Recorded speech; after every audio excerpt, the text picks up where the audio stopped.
brought to you by Silver Pumps. Top quality और consistent performance के लिए सिर्फ सिल्वर पंप्स नाम याद रखना।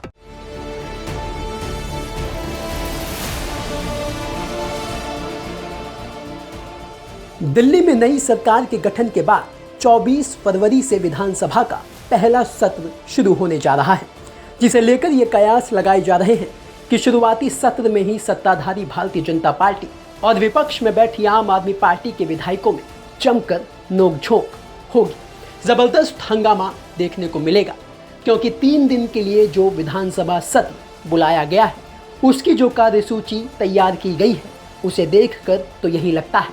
तो क्या होने वाला है इस पहले विधानसभा सत्र में, चलिए आपको हम बताते हैं। दरअसल विधानसभा के पहले सत्र की जो कार्यसूची जारी की गई है, उसके मुताबिक 24 फरवरी को मुख्यमंत्री रेखा गुप्ता और उनके मंत्रिमंडल के सहयोगियों सहित सभी विधायक शपथ लेंगे।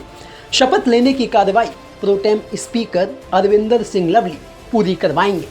इसी दिन लंच के बाद पूर्णकालिक अध्यक्ष के तौर पर बीजेपी के सीनियर नेता विजेंद्र गुप्ता को अध्यक्ष बनाया जाएगा, क्योंकि विपक्षी आम आदमी पार्टी ने किसी का नाम अध्यक्ष के लिए प्रस्तावित नहीं किया है, इसलिए विजेंद्र गुप्ता निर्विरोध ही अध्यक्ष चुने जाएंगे।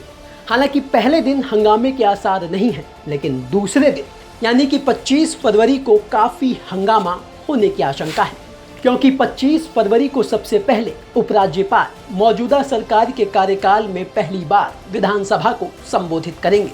उपराज्यपाल के अभिभाषण में पिछली सरकारों के कामकाज को लेकर टिप्पणी हो सकती है। आम आदमी पार्टी के विधायक चुप रहेंगे, इसकी संभावना कम है। तो वहीं 25 फरवरी को ही 14 सीएजी रिपोर्ट विधानसभा के पटल पर रखी जाएगी, जिसमें आम आदमी पार्टी सरकार के दौरान हुई कई सारी गड़बड़ियों के सार्वजनिक होने की आशंका है।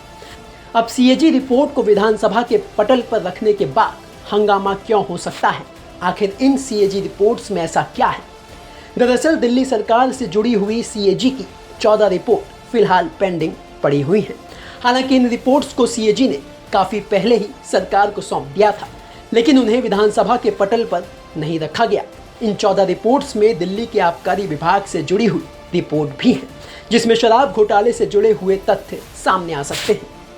इसके अलावा डीटीसी, मोहल्ला क्लिनिक, स्वास्थ्य विभाग और पब्लिक अंडरटेकिंग की रिपोर्ट भी पेंडिंग पड़ी हुई है। इनमें से कुछ रिपोर्ट तो अगस्त 2023 में ही दिल्ली सरकार के पास पहुंच गई थी, लेकिन उन्हें विधानसभा में नहीं रखा गया। अब जबकि सारी रिपोर्ट एक साथ सामने आएंगी तो हंगामा तो होगा ही।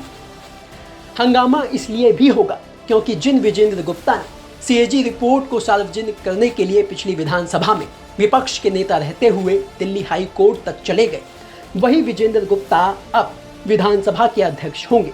उनकी अध्यक्षता में ही ये सीएजी रिपोर्ट्स विधानसभा के पटल पर रखी जाएंगी। और अगर आम आदमी पार्टी की तरफ से कोई हंगामा हुआ तो बीते 10 साल में आम आदमी पार्टी की सरकार के दौरान विपक्ष के साथ कैसा सलूक हुआ, विपक्ष के नेताओं के साथ कैसा बर्ताव हुआ, ये विजेंद्र गुप्ता से बेहतर भला कौन जान सकता है। तो कुल मिलाकर विधानसभा का ये पहला सत्र काफी हंगामेदार होगा, ये तो तय है। अब आम आदमी पार्टी विधानसभा के पहले सत्र में किस तैयारी के साथ जाती है, ये देखने वाली बात होगी। ब्यूरो रिपोर्ट, दिल्ली तक।